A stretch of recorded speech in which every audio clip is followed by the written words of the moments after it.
At the start of the year, I get this wave of motivation about money. I start thinking about things like paying down debt, building up an emergency fund, and actually planning for the future instead of just hoping it all works out. And for me, I realized I was done with only tracking where my money already went. I wanted a way to plan ahead and feel like I was actually making progress towards real goals.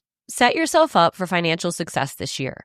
Monarch is the all-in-one personal finance tool designed to make your life easier.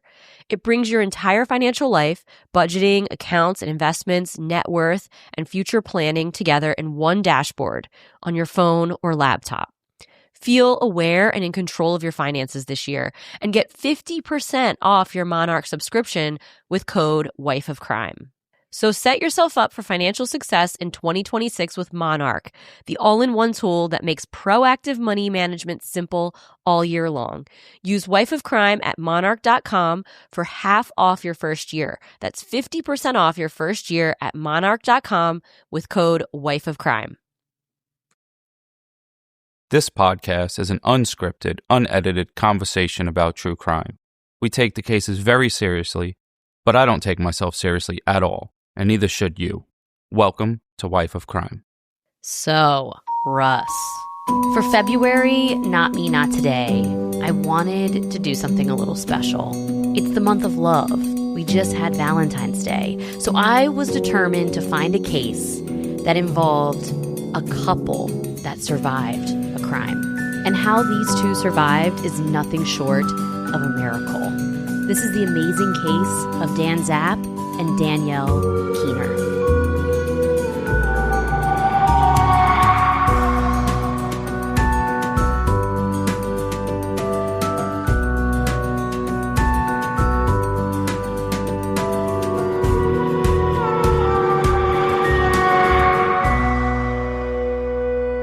Hello, everyone. Welcome back to Wife of Crime, true crime podcast where I tell my husband Russ true crime stories and he reacts to them. What up, folks? It's your boy Russ, a.k.a. White Wine Russ, a.k.a. One Take Wonder, a.k.a. Look at the Wheels.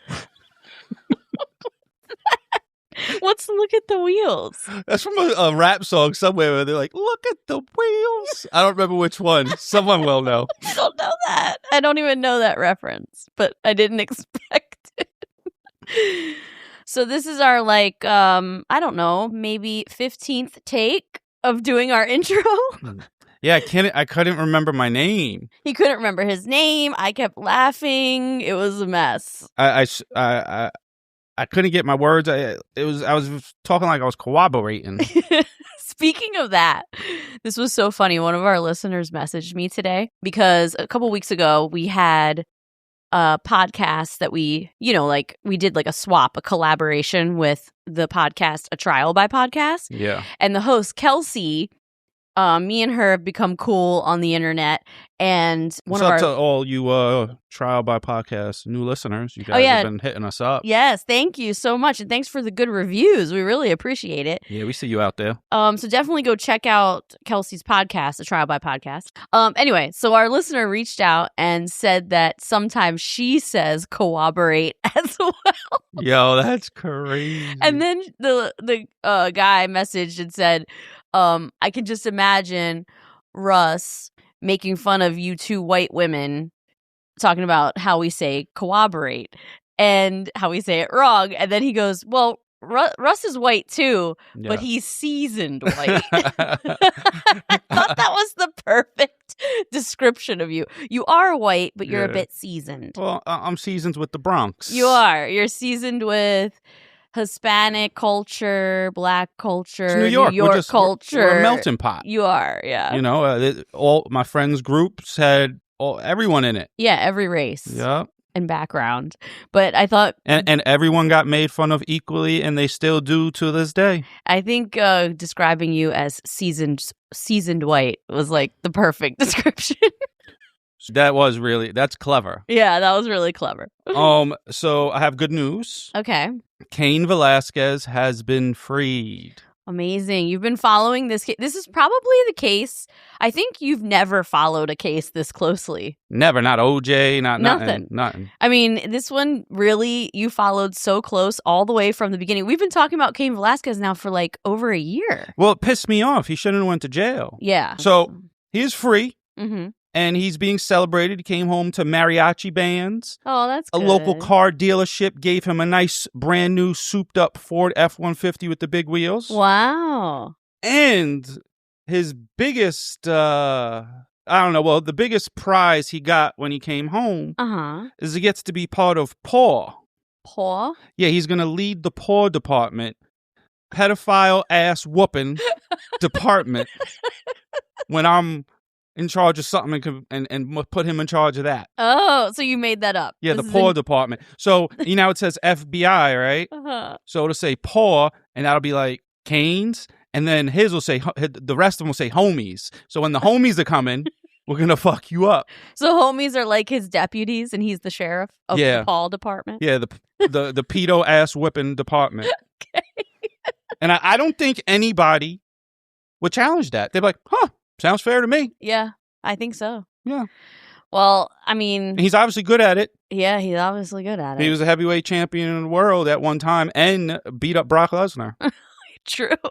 That's true. Well, I think he would be a really good person to run that agency. Yeah, the PAW department. The PAW department. Yep. Pedo ass whoopings. That's amazing. You know what else is amazing? I think one of our listeners sent us this because we have a ton of listeners in Australia. I want to live in Australia. It seems so cool, except for everything that bites you and kills you. Yeah, there's a lot of things that can kill you there. Everything's trying to eat you. Yeah, it seems. I mean, you got to be pretty tough to live there, I would say. And now, before I would never be scared of a kangaroo, but now a kangaroo would beat the shit out of me. I know. You saw. That motherfucker could throw me in his pouch and kidnap me. He definitely could. See how diesel they are? They are diesel. Like, oh no, Russ, what the hell? You'll just go bloop right into right into the pouch. Oh, my. Those pouches I heard are really slimy. Well, I got some homies out there. Miss Mutu does the weightlifting. Maybe she could put them in a headlock. Yep, we have a few homies out there. Oh yeah, there's a bunch. So anyway, one of our Australian listeners sent us this story. And it's perfect to talk about on a Not Me, Not Today episode because this kid, Austin Appleby, 13 years old, was kayaking with his mom and two siblings, 12 and 8. They were all kayaking together and they were like 4 kilometers, which is 2.5 miles offshore, and their kayak flipped. And this boy swam 2.5 miles in the rough water to get help. And when you watch his interview, he's so cute. When you watch his interview, he's like, I kept telling myself, not today, not today, not today. What a fucking legend. I know. And he got help and he saved his whole family. I don't know if like Australia could do it, but give this kid a medal. I don't know. I think he did get something like that. I don't know, someone sponsor him, a swimming team or something. I don't know, man. This boy, that's a man. Yeah. Like he's just a little man taking care of business. 14. Yeah, he's a grown-ass man now. There are a lot of heroes coming out of Australia, by the way, because then you have the guy, and I don't have his name off the top of my head, I'm sorry, but I don't have time to look it up. But the guy who saved all those people from the mass shooter. Oh, yeah, he tackled him. We spoke about him. We knew his name. Yeah, I knew his name in the other episode. But he tackled the mass shooter and then turned the gun on him. Yo. What a legend. They're making real men in Australia because over here in America, we just cry about everything. And we got a bunch of pedophiles. Running the world. Running America. Yeah, influencing everything. In all the things. Eating kids, maybe. I mean, we don't know about that. Maybe, but you know what? I used to, when people tell me these dumbass conspiracy theories, I used to be like, shut up. Yeah. Nope. Yeah. Everything's on the table now. Yeah. I believe everything now. The Epstein Files really does, when you go down, man, I've been in that rabbit hole for the last 2 weeks. It's very depressing and scary. And it makes you realize that we're like little pawns in this giant system and we have no control. And it also makes you realize how corrupt everything is. It is so corrupt. I don't know. America needs to get it together. The world needs to get it together. Norway was the first country to arrest one of these motherfuckers on Norway. the pedo list. Mm-hmm. That he was a former prime minister, so he was their former president or whatever. Also, Prince Andrew was just arrested. Hang him? Oh, they got him too? Yeah, Prince Andrew was just arrested, I think today or yesterday. He's probably gonna see, if you're a prince, when you go to jail, you should have to like go in one of them old school joints. Like they lock you in a dungeon or some shit. That's leaky. Because you lived the life of a king, you piece of shit. Probably never worked a day in your fucking life. Look at him. He looks like his testosterone is a 2. He looks flabby. He got titties.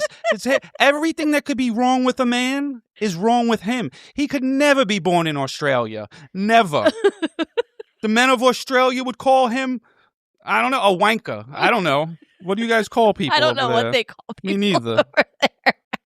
A fucking piece of shit. No, it's crazy. So yeah, so far Norway and England have arrested these 2 men, but there's so many more. What are we waiting for? I don't know.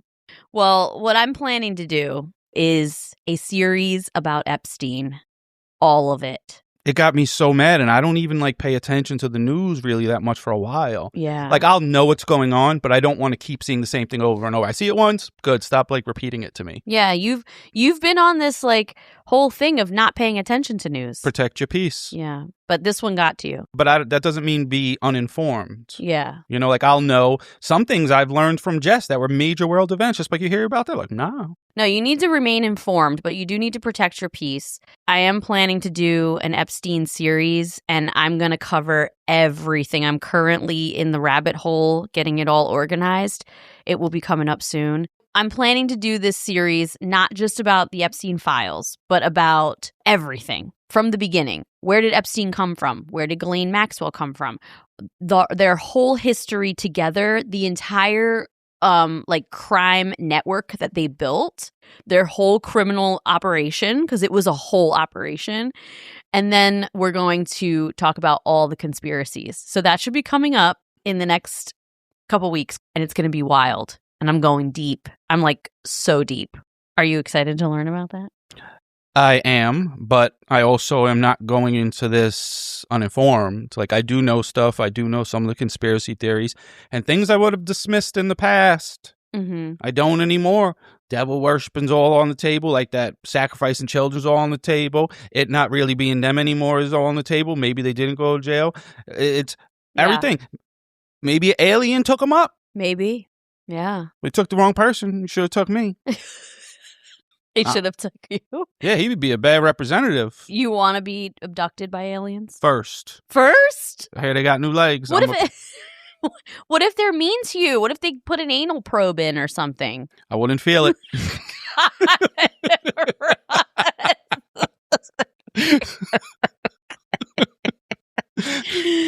Oh, God.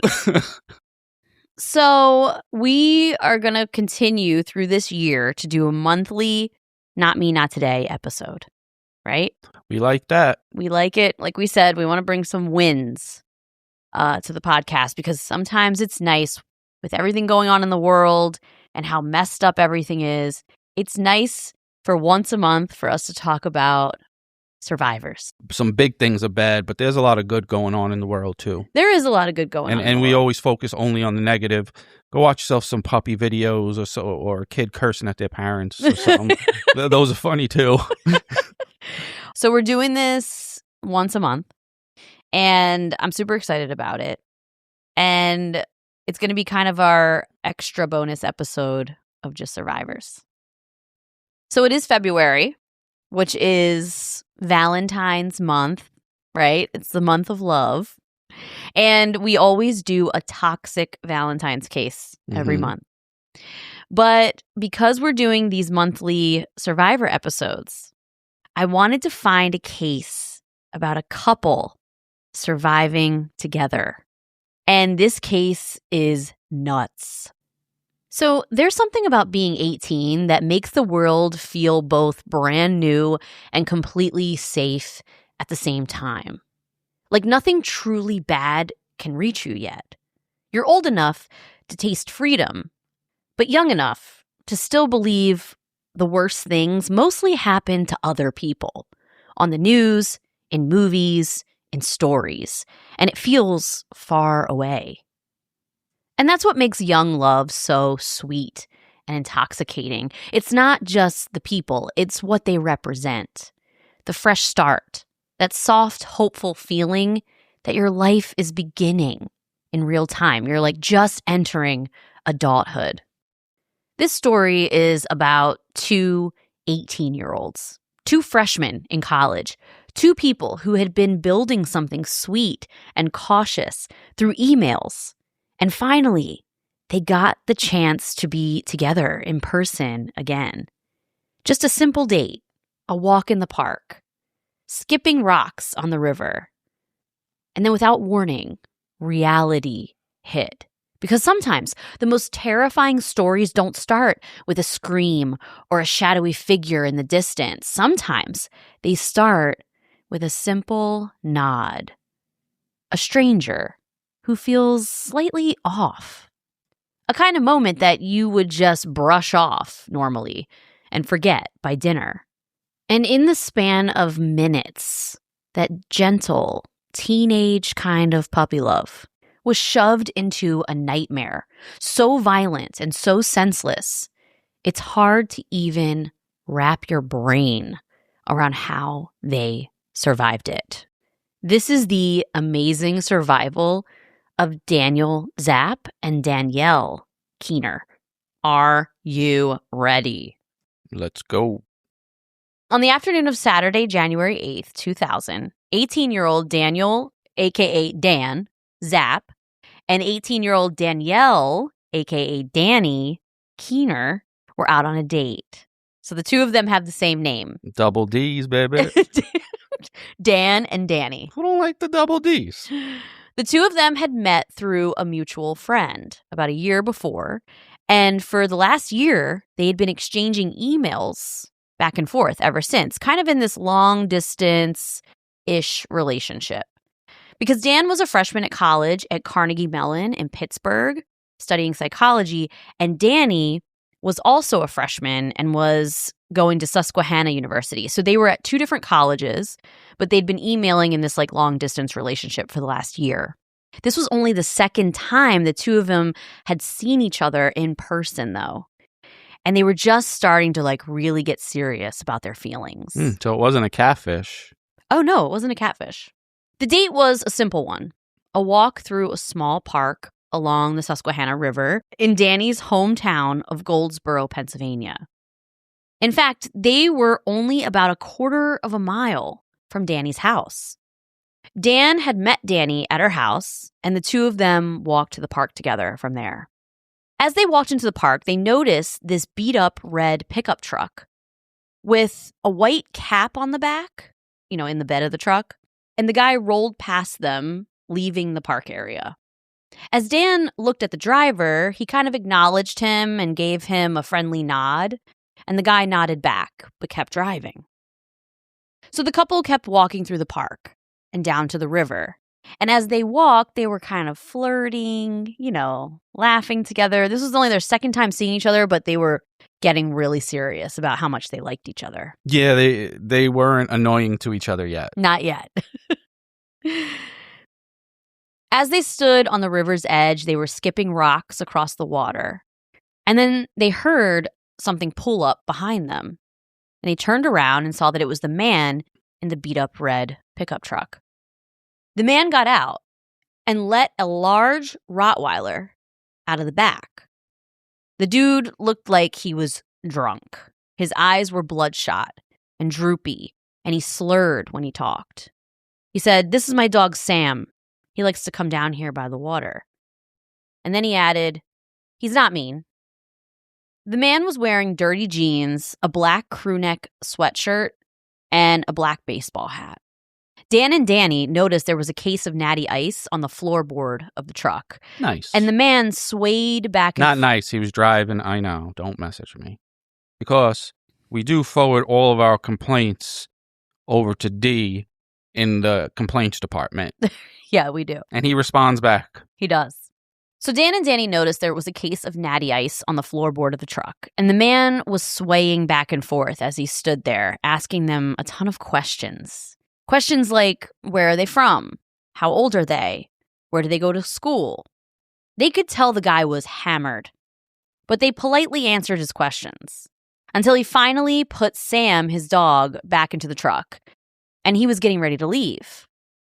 He looked at Dan and Dani and asked them if they needed a ride, and they told him no thanks, and they started walking further into the park.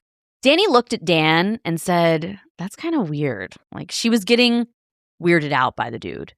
And Dan told her, don't worry about it, he's leaving. A few moments later, the man drove past them.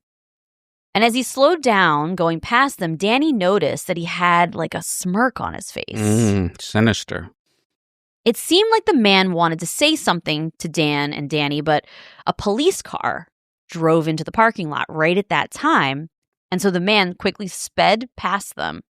Dani told Dan that the guy could have had a gun in the back of his truck. Facts. And they nervously started laughing about the whole interaction in general, because it was weird.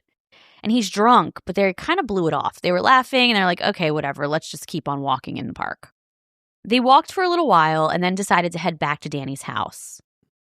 Then they saw the same beat-up red truck re-enter the park. The police car at this point was gone, and they were alone in the park with the man in the truck. Dan and Dani walked past the boat ramp, heading for the exit. And they could see a group of houses about a block away, right past the park's entrance. The beat-up truck was slowly following behind them. And Dan thought to himself, that guy's not going to try anything. There's houses right here. Yeah. Just to be safe, Dan flipped open his phone, because this is the year 2000, so he had a flip phone. And he punched in the numbers 911, just ready to go to hit send whenever he needed to, because he was getting a little nervous at this point.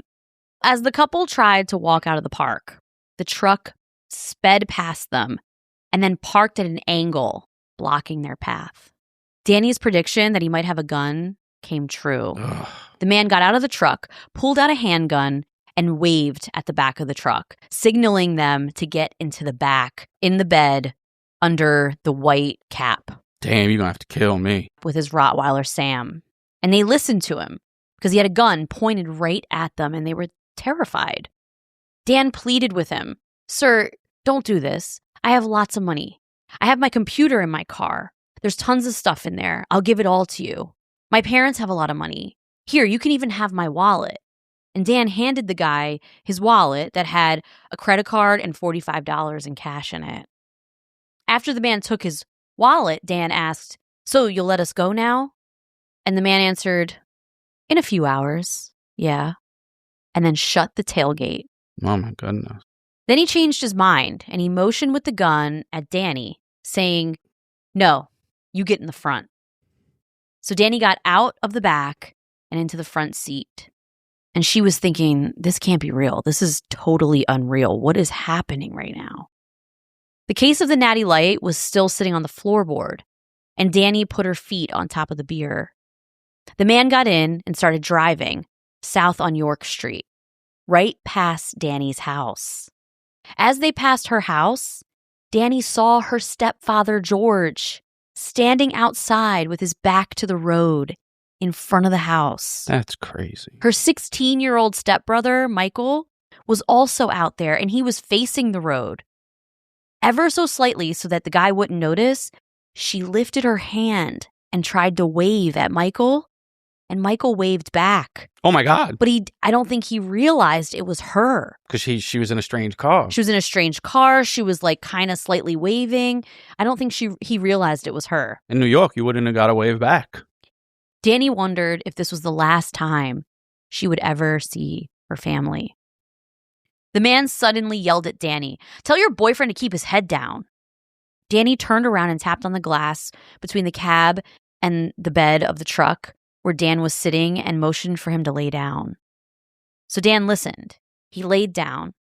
But then he remembered his phone was ready to dial 911. Remember, he pushed 911 on his cell phone. True that. So he pushed send, and nothing happened. What? He pushed send again, and nothing happened. Pushed it.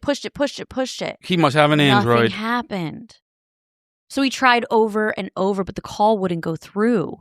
What he didn't realize until later was that Dan's phone service was based in Pittsburgh, where he went to college. He didn't have coverage in this area in Goldsboro when he was visiting Dani because phones back then, they had the capability to roam. Do you remember? But a lot of people didn't pay for roaming because it was expensive. I remember that.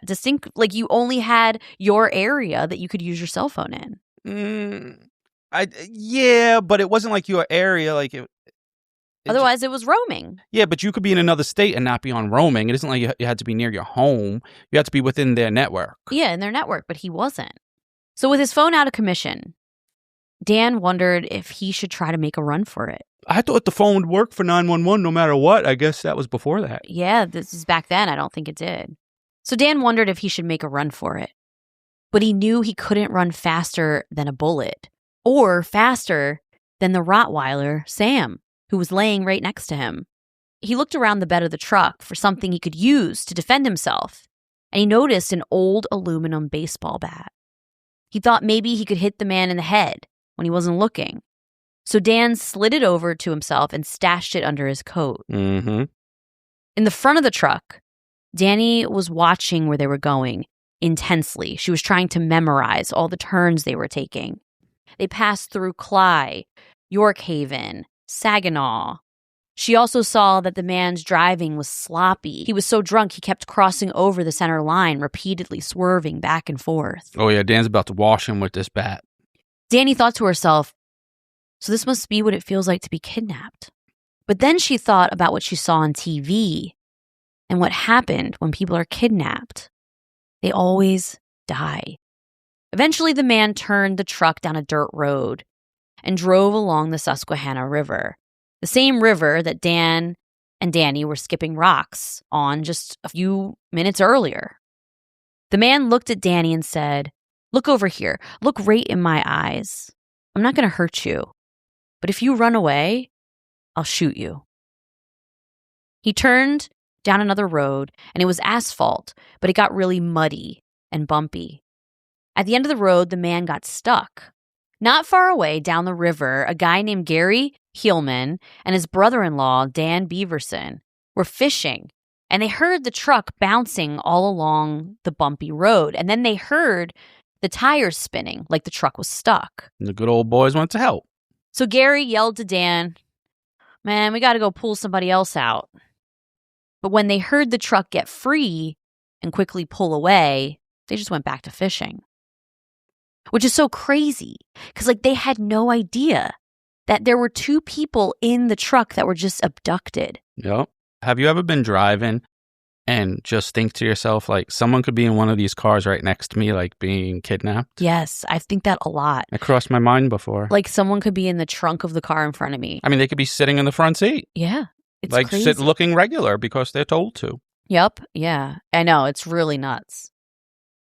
As they drove along, the man rambled incessantly. He told Dani that he was paid to kill her because her father owed drug money to a group of men. Oh, this motherfucker was trying to make a Breaking Bad or some shit. He's just a loser. Yeah, this was obviously a lie, but Dani didn't know this. And so she thought to herself, okay, this will all be okay. My parents will pay this drug debt.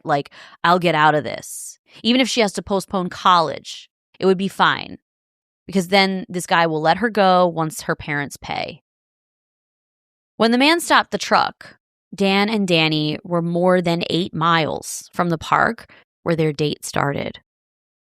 As the man got out of the truck, he passed by the back of the truck, and Dan pleaded with him through the sliding window on the side of the cap. And he was saying, "Sir, my parents can pay you thousands of dollars. My parents have a lot of money. They'll pay you anything you want. Just let us go." And the man growled back at him, "You know what you need to do right now? You need to shut up. Don't try to fuck with me. Don't try to be smarter than me," the man said. He turned back and got in the cab of the truck with Dani, and he unzipped his pants. Oh. He told Dani, "Get over here." He grabbed her hair and then forced her to perform oral sex on him. All the while, Dan is in the back of the truck, too terrified to run away. Wow. When he was done, he told Dani to get out and walk to the back of the truck. He opened the topper's window and the tailgate. Dan still had the bat, but he didn't know how he was going to get out of the truck, like crawl through and not show the bat. And then he was afraid because the guy had this gun in his hand. Yeah. That if he shows the bat, then the guy's going to kill him. Mm-hmm. So he puts the bat down and gets out of the truck. I know. I mean, it's a big aluminum bat. You're going, so he didn't know. He wants to do something. It's a crazy situation. Yeah, he's scared. What are you going to do? I thought he was going to wash him with the bat. Well, he has to crawl out, which I understand. Like, he didn't have an opportunity to, like, come at the guy from the behind, So he puts the bat down and he gets out of the back of the truck. The man walked Dan and Dani down to the edge of the Susquehanna River, and he said, I can't do it. I can't just kill you. You're just kids. But now I don't know what to do. You've seen my face. Can't just let you go. As he talked, he fired the gun into the river several times, causing Dani to shudder and cry. She told him they wouldn't say anything. They'll just run away, and they won't tell anybody what happened. The man answered back, You're right. If you ever tell anyone what happened, I'm going to kill you. He ordered them to walk back to the truck and get back in. Once Dan was secured in the back, he and Dani got in the cab, where he forced her to perform oral sex on him again. When it was over, he continued to threaten to shoot Dan and Dani if they tried to run away, so Dani pleaded with him, We'll do whatever you say. We'll do whatever you say. The man looked at her with evil in his eyes, and he said, Oh, so you'll do anything? Dani nodded and asked if he would let them go afterwards. He nodded back at her. Then he grabbed her face, forced her to perform oral sex a third time, and then he raped her. And the whole time he had the gun in his hand, holding it securely to her body, to her head, and then to her back. When it was over, Dani asked him if they can go now. He nodded and ordered them both out of the truck, and then back down to the river's edge. Dan pleaded for their lives. He begged the guy, Sir, please don't kill us. It seemed to enrage the man even more, and he yelled back at Dan, Get the fuck down there. Dan realized that it was the first time that the gun had been to their backs and not pointed at their faces. As he turned around to see what the man was doing behind him, he felt his body snap to the left and hit the ground. Oh. And he started spitting up blood. Dan had been shot. Oh, shit. Dani had been in front of Dan and turned back and rushed to his side, kneeling next to him. And Dan thought he was dying. He looked up at her and he said, Dani, I'm going to go now. I love you. And Dani told him, I love you too. The bullet had hit Dan in the back of the neck. He felt a haze fall over him. But he was jolted back to reality when he felt himself hit the icy cold water of the river. Oh, shit. The man had kicked Dan's body until he rolled into the river. Miraculously, Dan wasn't dead. He could still breathe, and he could move all of his limbs. Wow. And he felt this intense pulsing pain in his jaw, and he watched Dani as he slowly floated away in the river. Dani was left on the river's edge with the man crying and begging him not to kill her, but suddenly out of nowhere, she felt a gigantic pressure in the side of her head and darkness completely come over her.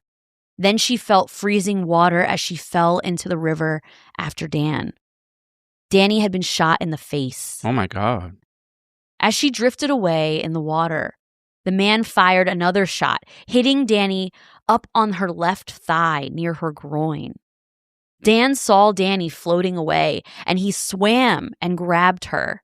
He told Dani, don't move, since the man was standing on the bank of the river watching them. Dan thought if they just played dead and floated down the river, the man would just leave them alone. And so that's what they did.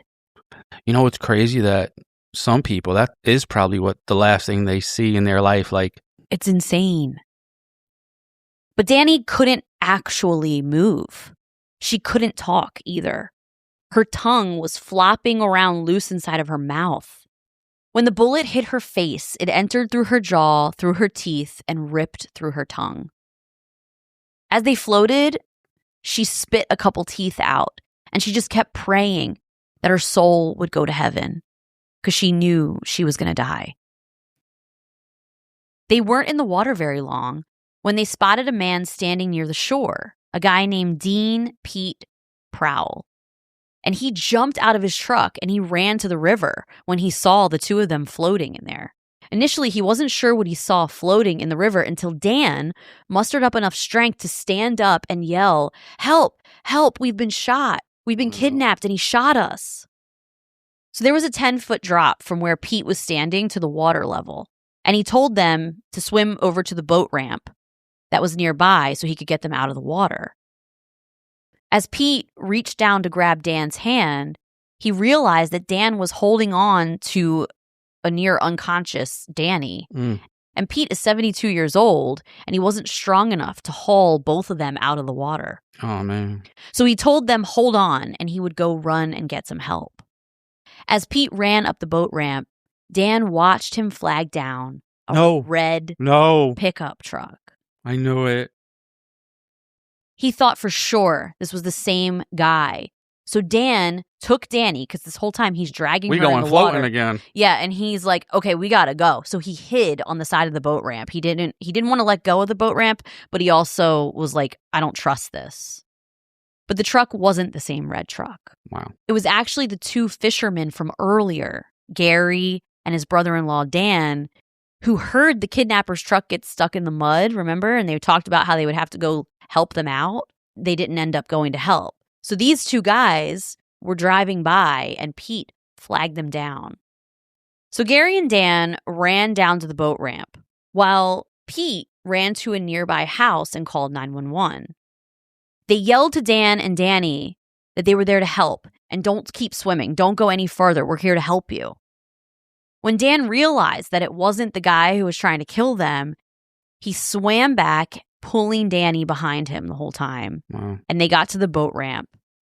Dani couldn't stand, so Gary grabbed her and dragged her up the riverbank, putting his coat, sweatshirt, and hat on her to try to warm her back up because she was so cold. When they asked her if she was all right, all Dani could do was nod or squeeze their hands. She was shaking uncontrollably, and she was extremely tired. All she wanted to do was go to sleep. Dan was able to actually stand up and walk out of the water with help, which is pretty insane because he got shot twice. Well, I thought he just got shot in the neck. He got shot twice, once in the neck and once in the jaw. Oh, shit. He was trying to take his head off. Pete held his hand, reassuring Dan that he was safe now. Once the first responders arrived, the medics told Dani that she was going to be all right. They were going to get her to the hospital and she would be okay. The two of them were transported to a hospital in York where they both underwent emergency surgery, and Dani was placed in a medically induced coma. Her jaw was repaired and wired shut to allow it to heal. The bullet had nearly severed her tongue, leaving only 30% of it attached. Oh, shit. Doctors were able to stitch back together her tongue surgically, but the whole injury itself to her face was catastrophic. The bullet had entered through her cheek, it sheared off two of her molars, and then it ripped through her tongue and the roof of her mouth and exited through the other side of the top part of her cheek. Oh, my goodness. Yeah. Surgeons found a shattered piece of tooth in her sinuses. Another tooth was embedded into her right cheek and removed. They wired bars into her upper and lower teeth to reestablish her bite. And surgeons also inserted a plate along the right side of her jaw to help her bone heal. Because of the damage to her mouth and face, they had to give her a tracheotomy, which is when they cut into your windpipe here. Have you ever seen a trach before? I think I had one. No, you were connected to a ventilator, but it went down your throat through your mouth. Oh, they didn't cut it through my neck? No, they went through your mouth.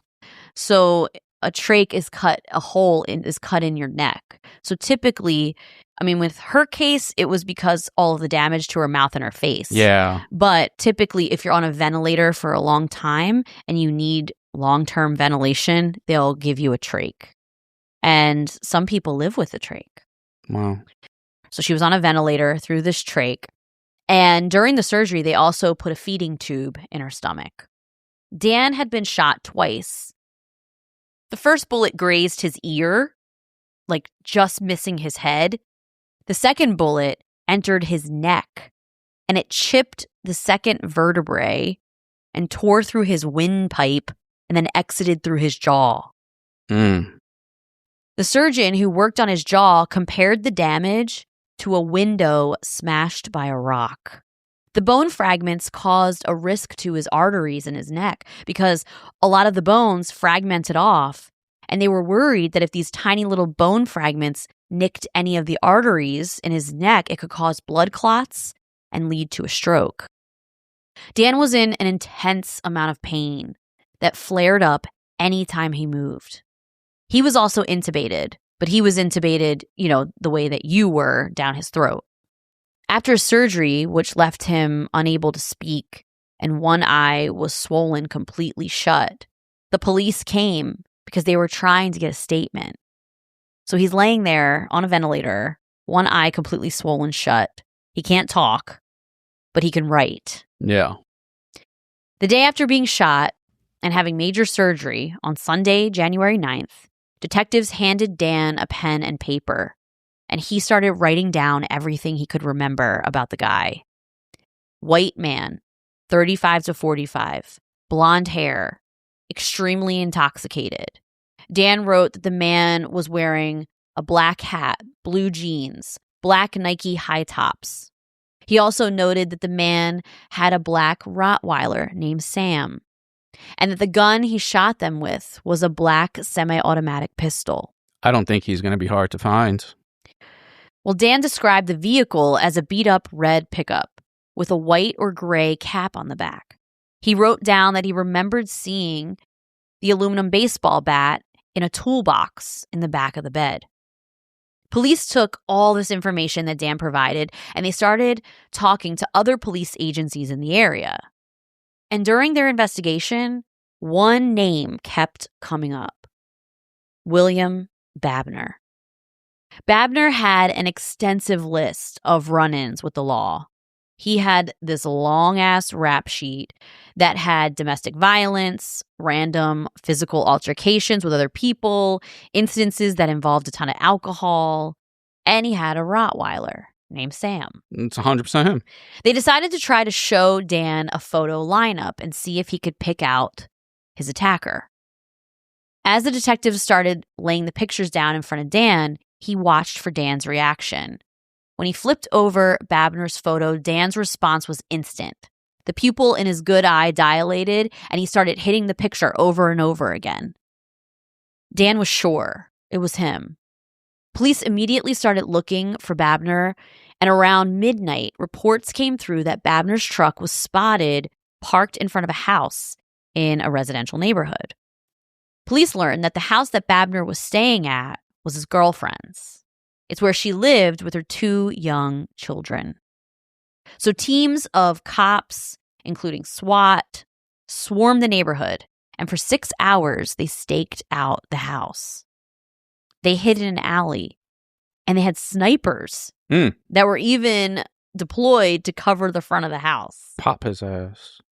Knowing how unhinged Babner was, kidnapping and trying to kill 2 perfect strangers, they knew that they had to get everybody there because they just didn't know what to expect from this guy. I'm also a little concerned for the children in the house. Yes, absolutely. So, you don't want to create a standoff and then the kids get hurt. Nobody cares if this dickhead gets hurt. Well, they didn't know what he was capable of, and they wanted to try to avoid a potential hostage situation. Yeah. Well, we know what he's capable of. Yeah. So around 8 a.m. on the morning of Monday, January 10th, the police who were staking out the house saw a young boy coming out of the house. It was Babner's girlfriend's 10-year-old son leaving to walk to school. Once the kid got down the street, police stopped and questioned him. they learned that Babner was still inside with the kid's mom and his 5-year-old brother. He told the cops that his mom would be leaving for work soon and his little brother would be picked up by the school bus. Perfect. Then they just let the kid go off to school after talking to him. Wow, I thought they would hold him in case, like, he tells the teacher, like, hey, I don't feel good. I want to talk to my mom or something. No, they just let him go to school.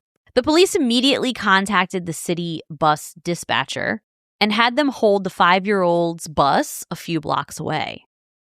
They rushed over to meet the bus, and a detective climbed on board.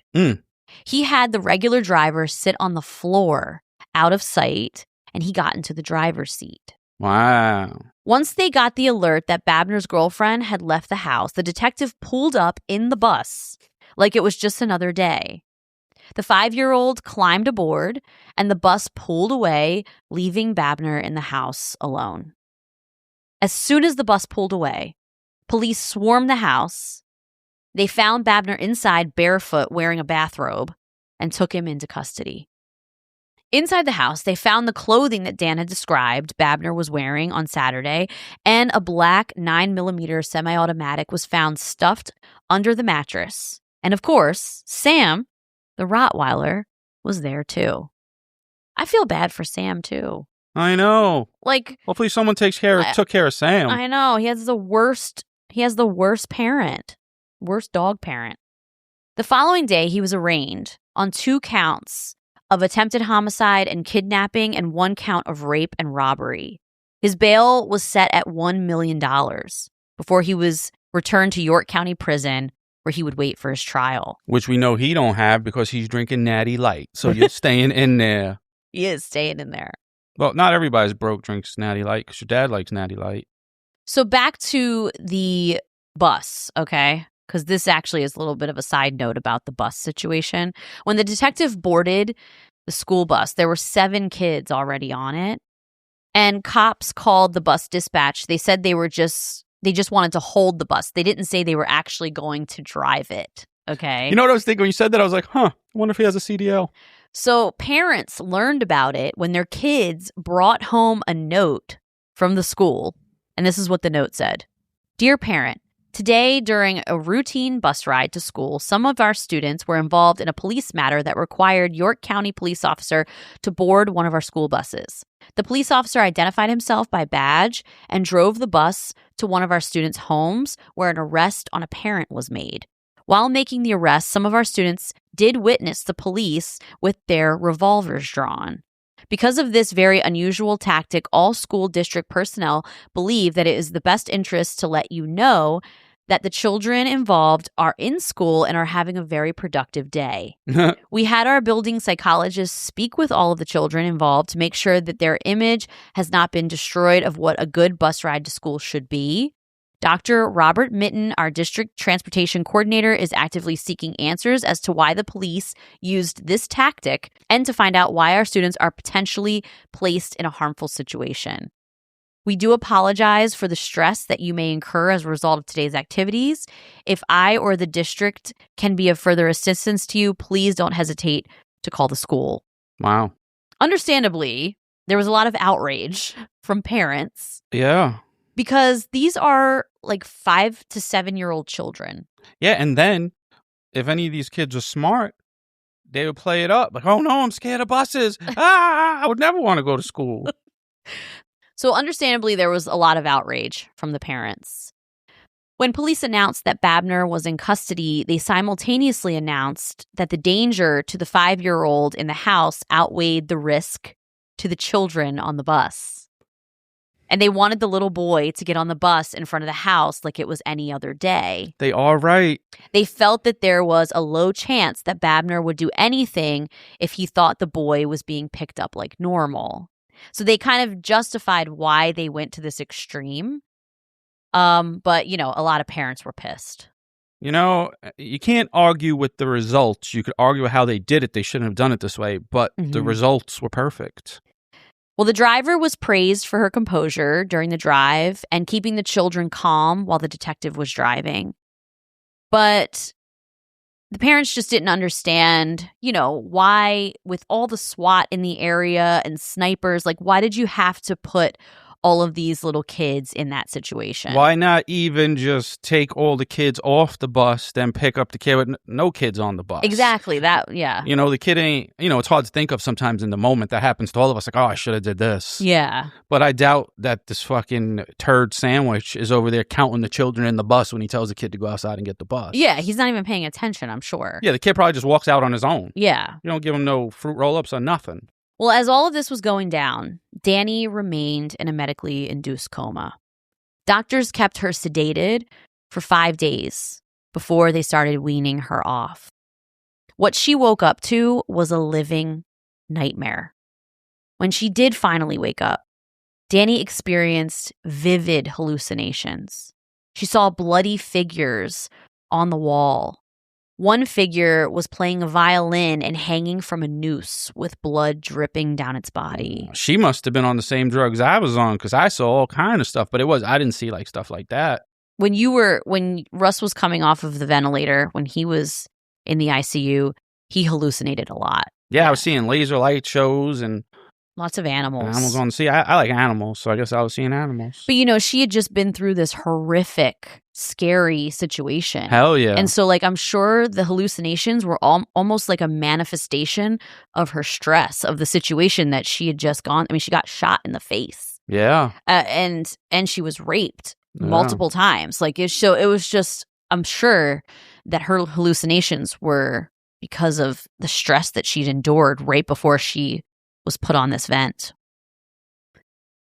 When Dani's mom, Cindy, saw her daughter freaking out, she tried to give her something to focus on, you know, tried to get her kind of snapped out of these hallucinations. But then she saw blood coming down her mom's face even. The second day when she was awake, Dani said she saw a man's face in the mirror in her hospital room. And it scared her, like he was coming after her. So she was afraid to go to sleep. And this is really interesting because I remember when you were in the hospital on a ventilator, you were so scared to fall asleep.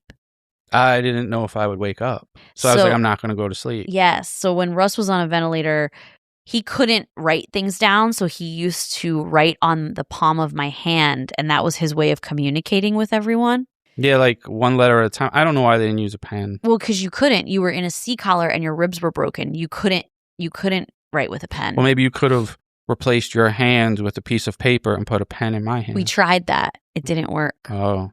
So you used my palm. I remember that. To talk to everybody. That was your way of communicating, was writing one letter at a time on my palm.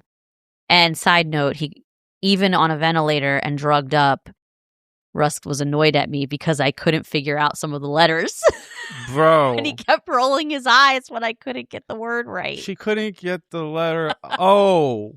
That's the easiest letter. It wasn't O. Yes, it was 0 or O. No, it wasn't. No, that was the main one. No, that was the one that when in my head, I lost it. I was like, you can't get O? I was thinking, like, there's nothing to it.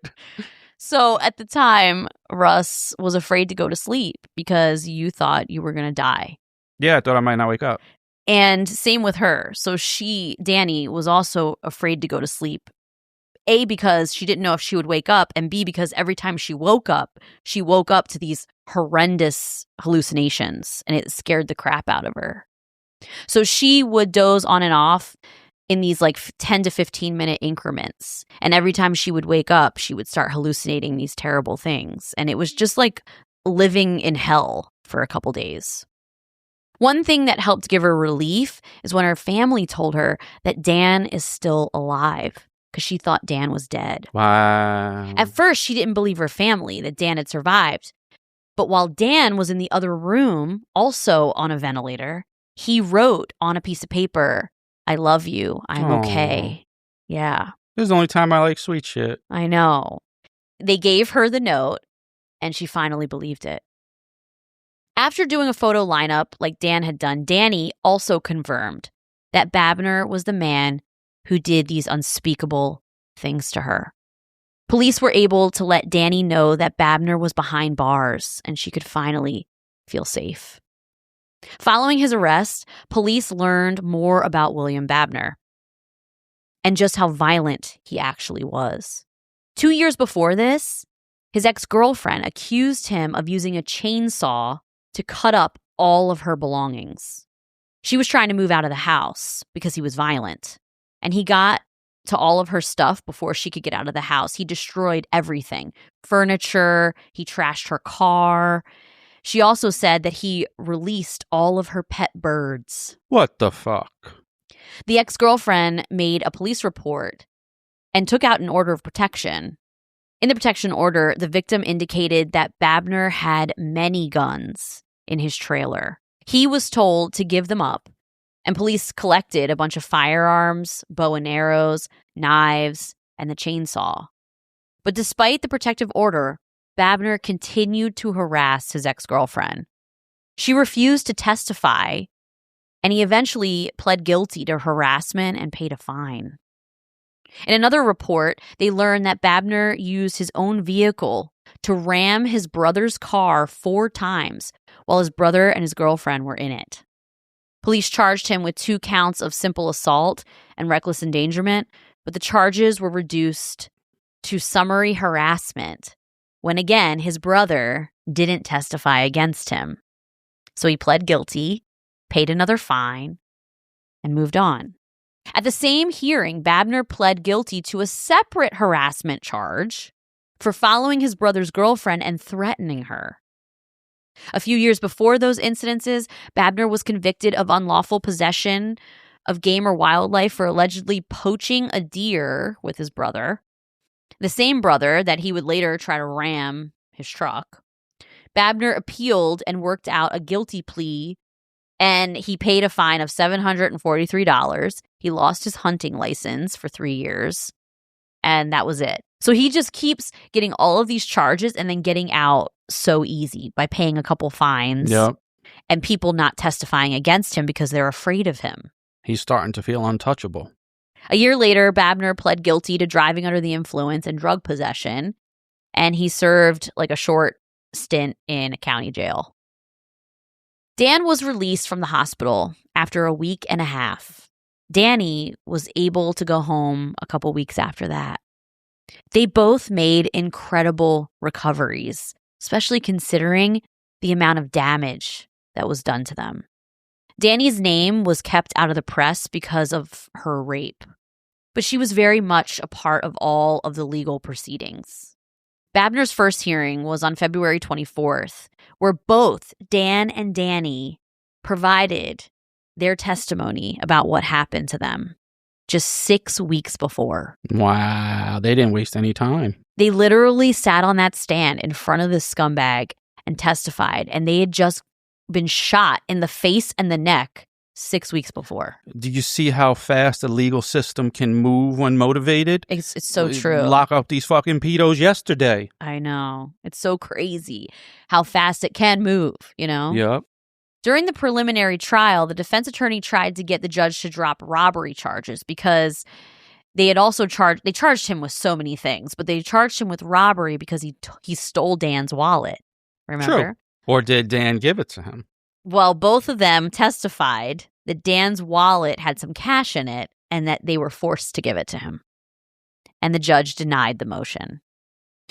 Prosecutors asked the judge to add more charges, 3 more counts of rape, and 3 counts of involuntary deviant sexual intercourse, 1 for each time Babner forced Dani to perform oral sex. The judge agreed to adding the charges, and by the end of the day, he went back to jail with those charges added to the 2 other counts of attempted homicide and kidnapping, and the count of robbery, and the previous count of rape. So now he has like a ton of charges on him. There can't be enough. Things moved insanely fast through this legal system. By June 2000, prosecutors presented the first of 2 plea deals to Babner. He responded by asking for a new attorney altogether. With his history of taking pleas, it was surprising that he just didn't want to take the plea. They thought that he would. He was offered a second plea deal in July, and he turned that one down as well. I wonder if the plea deals are like you're just getting life without parole instead of like a death conviction or something. Yeah, I mean, they're still giving him a ton of time in these plea deals. After Babner turned the second plea deal down, he wrote a letter to the editor of the York Dispatch. In it, he started by apologizing to the victims, claiming that he never planned to plead guilty to the crimes. He went on to say that his lawyer was telling the court that he intended to accept a plea, but that was never his intent to do so. He ended the 3-paragraph letter by boldly accusing the judge of siding with the prosecution and not remaining neutral. The district attorney made it no secret that they had a rock-solid DNA evidence case against Babner. Yes, right. Blood was found on Babner's pants and inside of his truck that matched Dani. Although at the time, the public announcements referred to her as the girl or Jane Doe because of her identity being protected, everyone knew, even in the press, that they had DNA evidence, connecting him to her crime. The likelihood that the blood was not Dani's was a 1 in 3.2 quintillion. Other blood that was tested from Babner's pants and his shoe matched Dan. The probability of it not being Dan's blood was 1 in 130 quintillion. Yeah, I know that. Quintillion has 18 zeros. Isn't that crazy? That's an insane, there's no way this isn't their blood. But as the CEO of the DNA shop, I do know that. Oh, okay. Babner's trial was scheduled to begin on July 31st. His lawyer, the one he tried to have removed, filed a petition to have Babner complete a psychiatric examination. They always go to that, right? It's like they try all these other ways to get charges dropped and stuff like that, and then they go for the psych evaluation. And I don't care if they're crazy. So what? Judge Dorney denied the request because neither Babner nor his attorney had brought up any instance of insanity or diminished capacity prior to this. The district attorney told the court this case would have never been solved if Mr. Babner had been successful in his quest to kill these 2 young people. Wow, that's true. Dan and Dani both took the stand and told their stories about what happened. Dani spent 2 hours testifying about her whole ordeal. Other witnesses were Babner's former girlfriend and her brother. Melissa, his former girlfriend, testified how she had been storing the 9mm gun for one of her brothers, and that Babner broke into the lock cabinet where it was being held and stole the gun and the ammunition. Crime scene experts testified about the tire track and footprint evidence and the indisputable DNA matches that were there. A state trooper who matched the ballistics from the bullet found near the crime scene took the stand, and multiple doctors told the jury about all of the injuries that Dan and Dani suffered and the surgeries that they had to endure. So the trial was paused for the weekend, and over the weekend, William Babner appeared in the paper again, but this time it was because they did an interview with him. So in the interview, Babner claimed that he had no memory of the rape or the shootings, but that he started to believe that he did it. According to him, he was taking Zoloft and Xanax and drinking while he was on them. He said, quote, "I think the medication made me snap. Maybe the alcohol made me an animal. I can't handle my drinking." He also denied threatening his ex-girlfriend, and he whined about wanting to fire his public defender because of ineffective counsel. The article went on to talk about Babner's adult daughters who were at the trial, and the reporter noted that Babner refused to look at them when he was going in and out of the courtroom, despite them sitting right behind his seat. He probably did stuff to them. He's a piece of shit. Probably. Babner said that he was embarrassed, that he didn't want to draw attention to them, calling them good kids, and himself a black sheep. The trial started back up. That's an insult to a sheep. True. The trial started back up on Monday, August 7th, and wrapped up with closing statements by that afternoon. Babner never took the stand in his own defense. The jury retired to the jury room to deliberate. If this took more than 30 seconds or however long it took to get the pizza delivered, all right, guys, let's just delay this till the pizza gets here. Yeah. But he's got, like, it shouldn't take more than a second. Well, it took less than an hour Okay. for them to let the judge know that they had reached a verdict. And they found William Babner guilty on all charges. You know what I would have said? Like, we found him guilty on all charges, and if you want to add some more on there, we'll say guilty on those too. Throw some in. Exactly. Throw some in on the arm. Sentencing was held a month later on September 8th, 2000. Calling Babner ruthless, senseless, heartless, Judge Durney handed down the following punishments. Are you ready? How much he got? He got 10 to 20 years for the attempted murder of Daniel, 10 to 20 for kidnapping, 10 to 20 for robbery, 2 to 5 for using a firearm for the commission of a crime, 10 to 20 for a firearms violation, 10 to 20 for the attempted murder of Dani, 10 to 20 for rape, 10 to 20 for kidnapping, 10 to 20 for 3 counts of involuntary deviant sexual intercourse, and 5 to 10 for aggravated assault. Babner's sentences were ordered to be served consecutively, which means running back to back. Nice. In total, Babner would be behind bars for 117 to 235 years. I feel like this is like one of the strongest sentences I've ever heard, especially, I mean, from a murder case. I feel like you don't even hear these type of sentences in a regular murder case. I feel like it's dumb that we don't. Like, some cases, like, why aren't we just giving them no chance of ever getting out again? It's even a waste of our resources to pay for these. As a society, I guess we just can't go around killing people. But no, you like, can't. They're just a waste of resources that could be used elsewhere, these pieces of shit. So does he have a chance of parole? Sure, if he can live to be 158. So he's never getting out. William Babner is currently locked up at the Pennsylvania Department of Corrections in the Cole Township Prison, where he will die before he ever breathes free air again. Not surprisingly, Dan and Dani's relationship fell apart. Which, damn, that sucks. I know. Dani withdrew. She couldn't walk by herself alone at night. She had nightmares all the time. I was hoping they'd like be together forever. No, they weren't. But she was still fighting. Just 4 months after his conviction, Dani's college, Susquehanna University, held a Take Back the Night event, which is a rally against rape. It was open to anyone who wishes to attend, and people are welcome to get up and talk about their own experiences with rape and violence. Dani watched several brave women stand up and share their stories.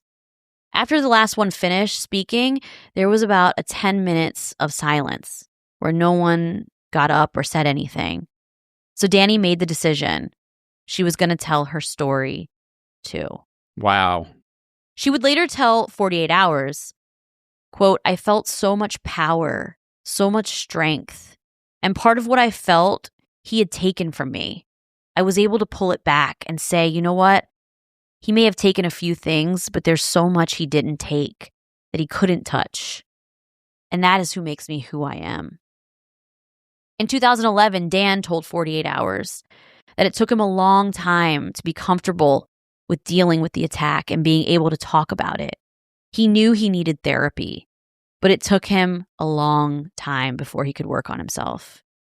He's done extremely well, and according to LinkedIn, Dan got his PhD in psychology at George Mason University, and he's published several papers from his research. Dani and Dan's relationship didn't survive, but they both went on to find love. That's good. Hopefully they it'd be nice for them to even keep in touch, maybe. I don't know, or maybe that's like bringing back the trauma. I don't know. Dan met a woman in college who he married in 2007, and Dani met her husband in her junior year and married a few years after they graduated. And at her wedding were the 3 men who rescued Dan and Dani from the river. Wow. And the chief of police who led the investigation. I guess Dan couldn't go because he's the old ex-boyfriend, but he did save her. He did, yeah. After drifting apart for a few years, Dan and Dani reconnected, and now today they remain close friends. That's good. As of 2011, Dani and her husband had a daughter. And at the time, she was working as a clinical social worker. So, both of them, it's interesting that Dani went into social work and Dan went into psychology. When people hear stories like this, they want a clean ending. They want the trauma to wrap itself up into something neat and meaningful. Like surviving this automatically turns it into a lifelong relationship. Like love is supposed to conquer the horror and make it make sense. But life doesn't work that way. Trauma doesn't follow a romance plotline. Survival doesn't always come with a fairy tale. Dan and Dani didn't stay together, and honestly, how could they? How do you build a normal relationship on top of something that abnormal?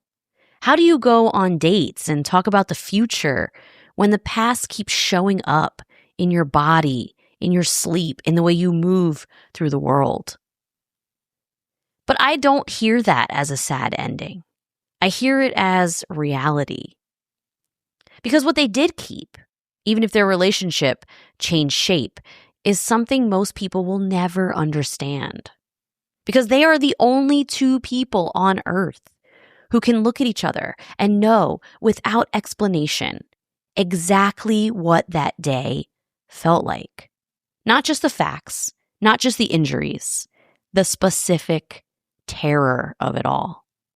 And there's a deep type of respect that grows in the aftermath of that. Something way deeper than young love. Something that was made through survival. They didn't stay together, but they made it out alive. And they carried each other through the part that mattered most. And I feel like that's its own kind of bond. One that doesn't need a relationship label. One that doesn't need this like romantic ending to be profound. They were so young. Yeah. And now they're adults. They have their own families. And, only they know what it feels like to experience that. I know. That story is when I was reading about this and I saw that he shot both of them. Like it came out of nowhere for me. I didn't know where the story was going, but I did not expect him to shoot both of them and put them in the river and then them both survive. I thought Dan was going to bang him in the head. Yeah. Well, I would die because I've seen so many movies and hear so much of these stories. mm-hmm. I'm like, he's going to try to kill me anyway, so I'm going to die just taking my one last chance. Yeah. That's where I'd go out. You wouldn't be smart about it? Nah. No. I would be smart to a certain extent, but the second I'm like, all right, if I have a slight chance here, I'm just going for it. Yeah. And I also always think that I'm fast and quick and smart. Yeah. But what I was thinking as this story was going through is there's nothing worse than a punk-ass coward bitch with a gun. Yeah. Because this punk-ass bitch ain't shit without that gun. Yeah. No, definitely not. I mean, he did... Look, his rap sheet was pretty long, though, and he had a lot of history of violence, but it was probably violence against women because he's definitely the type who beats women. Oh, it's all after... I already know he's a punk-ass bitch. He's going after, like, his brother and his girlfriend, another girlfriend. It's never, like, no other dude outside that you don't know. Yeah. It's people that you have power over, and your brother, who is always a little more hesitant to whoop your ass if he has to. Yeah, and isn't going to testify against you. Exactly. Yeah. So, punk-ass coward bitch. I know. Well, he'll be in prison till the day he dies, so that's good. Well, I'm really glad that they survived, and I saw pictures of them. I'll post pictures of them now, and they have families, and it's just Do they look really like good. Deformed or? No. Mm-mm. Good for them. No, they don't even look like you can't tell that they were shot in the face and the neck. Like, it's crazy. I mean, everything, they've reattached everything. Wow. Yeah. Oh, so I did remember where Look at the Wheels came from. Where? It's a 50 Cent song. Oh, okay. I think it was like on PIMP or something like that. Oh, okay. I don't know that song. I have to look it up. Well, brush up on your hip-hop culture. I have to brush up on my 50 Cent. All right, everybody. Well, I hope you guys have a wonderful week. Well, keep an eye out, folks, for when the Paw Department starts. We're going to put out a hotline out there. for the ass whoopings that need to go out. And A hotline? The paw hotline? 1-800, put these paws on them. I think that's too many numbers. That's all right, but we'll do 7 that lead up to that, and you can just, the rest is for show. Okay. Put these paws on them. Okay. All right, everyone. Shout out to Cain Velasquez. Welcome home. Have a wonderful week, everybody. Check us out on Instagram at Wife of Crime Pod, and Facebook at Wife of Crime The Crime Family, and Patreon at Wife of Crime Pod, and ClutchDefenseCo.com for our Clutch Defense products. We'll talk to you next week. Have the week you deserve. Have the week you deserve. Bye.